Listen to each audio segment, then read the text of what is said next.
Yeah.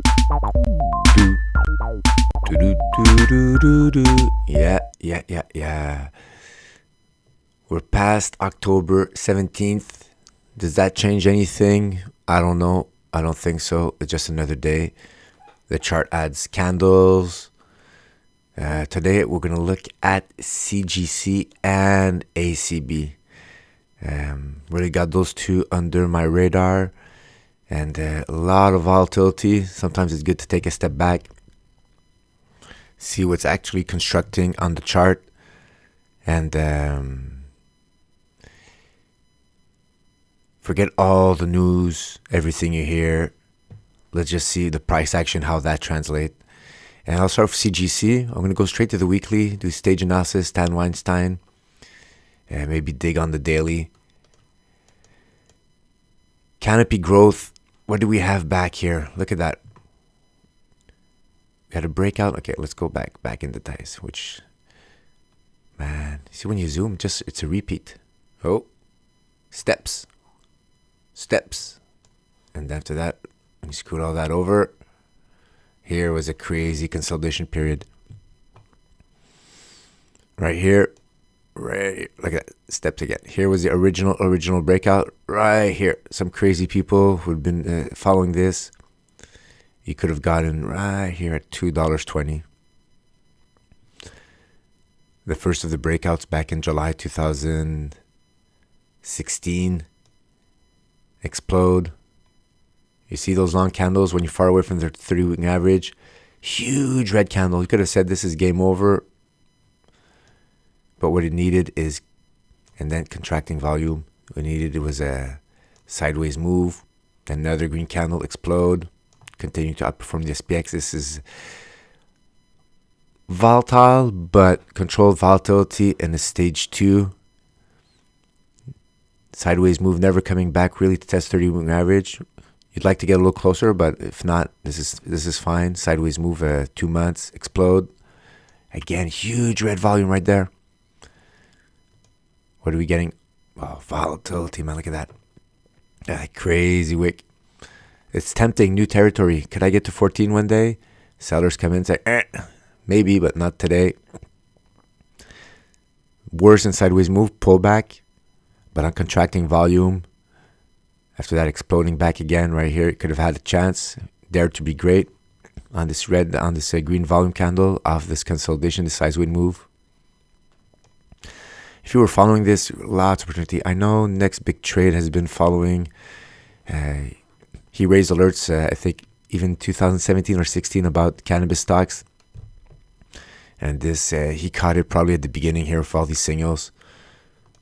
I was not looking at that stage. Contracting volume. Oh, all right. So what happened here? The whole stage 2 stopped. Back to stage 3. Even tempting a stage 4. You see right here, underperforming the SPX barely. Didn't stay a long time in the stage 4. And after that. And that's what could probably happen. You get burnt. Sorry. I still have my sore throat. It's important to take your profits. Using Stan Weinstein style. Could have had a whole bunch of ways to do it. Either by moving your sell stops up. 30-week moving average, you should be bailing. Once you have a close here, should not be in the stock anymore. Should let it rest. If you have a valid trend line, a break on the 4th hit of that valid trend line should take half your position. And then you just get tired. Man, cannabis stocks, it's a fad. It's useless.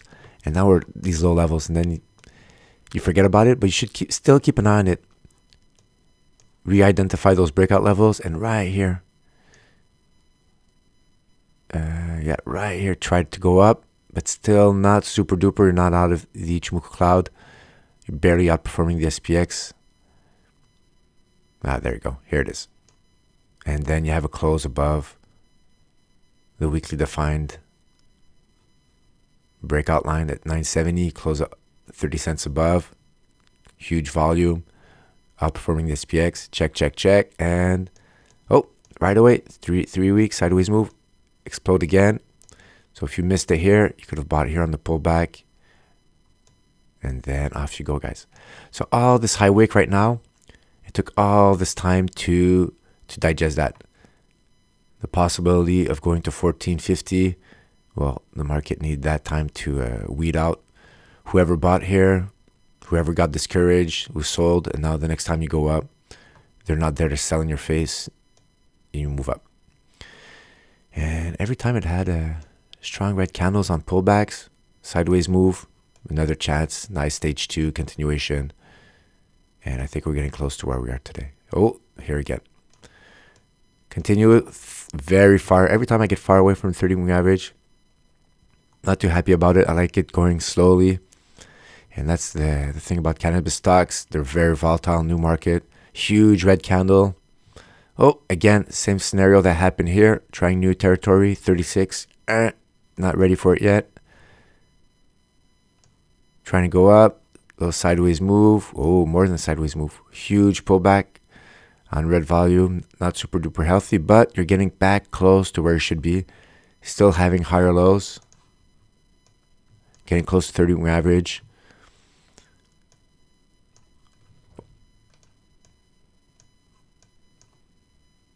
Going back up, contracting volume, volatility, getting back close to 30 moving average. So now you're in closer, healthier territory right here. This, it looks good in your portfolio. Your NAV is huge. If you identify these wicks as selling into strength, that means you're going up, and then when the price is here, and then you could actually try to sell into strength. You could take some profits here, and you could, because you're far away from the 30 moving average, you could say it's time to take some profits. Whatever your plan is, decide it ahead of time. If you want to sell when you get into these situations where you're far away from 30 moving average, else you sell into weakness if ever your previous low goes below your previous sell stop. The Stan Weinstein style. If you close below 30 moving average and you're out. Either way, but make sure you have a plan how you want to sell. If you want to sell into strength, or if you want to sell onto weakness or total failure. And after that, consolidation, guys, for it to absorb that crazy wick. Needs time. Oh, trying to break out above, didn't quite make it. Here got scary. 1 week closed below 30 moving average. That could have shaken out a lot of people. Even you're still above your previous sell stops, but you're below 30 moving average, not super duper. Else you could get back in on that following candle right here. So if you would have been triggered out here, you could have came back here, right here on that crazy volume. That was a big buy sign right here, close above the weekly defined resistance breakout level, and then at 33 you're back in. And it repeats, guys, over and over until it can't sustain. Huge green candles, red, volatility.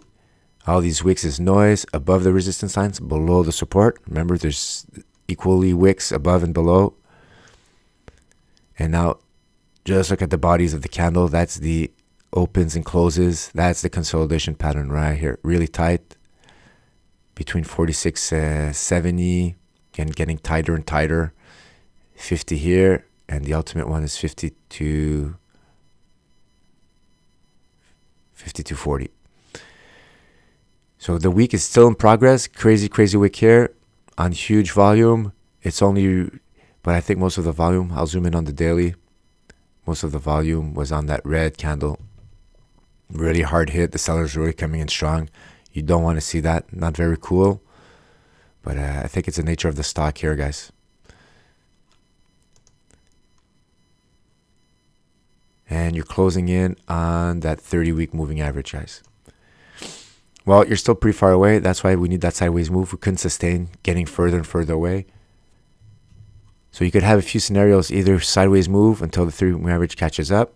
You could have a break or a slight decrease, and hopefully it'd be on contracting volume. You'd like to see contracting volume, and you'd see the price sideways move, but maybe get to the lower boundaries here and give it some time to get to catch up the 30 moving average, and then when you're close to that zone, go for another break above. And that's it, guys. A lot of sellers here, a lot of sellers. So you need to make sure you get the new weed in, the new buyers, and then see what happens from there, guys. But still in the stage 2, you're still doing higher lows, and it's a patience game, guys. ACB, a little different. Had that huge breakout right here off that base. It was a laggard, I believe, compared to CGC, hitting a weekly defined resistance at 14, 14. Sellers coming in, went down. Buyers coming in, So this could be the beginning of a sideways move right here along the breakout line. Again, always look where that 30 moving average is. Here you see that breakout, close to 30 moving average, good entry point. And then we'll have to see. As long as the price action is above 30 moving average, it's bringing it upwards. And then maybe a few moves here and then explode, getting closer to 30 moving average, and then it'll be healthier. As long as it's on contracting volume, on low volume. These big red candles like that, not super duper. You want that to be the exception, not the norm. So we'll have to see how this is technically set up. But this is making a nice what you think is, it's like I always say, breakouts within breakouts to create bigger patterns. You can track the chart. Actually, this looks like a 1, 2, 3. Strong sideways move, consolidation pattern. And if you do swing rules, well, if you have it close above that 14 line, 1450 line, then you have the targets around the 22 area.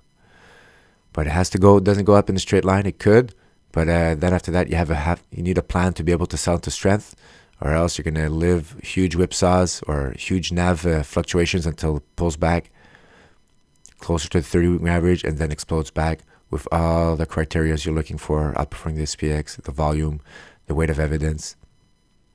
And as long as you always have higher lows, you are in an uptrend. All right? Thanks, guys. It's a long one, but let's keep an eye out for those two leaders. Ciao, guys.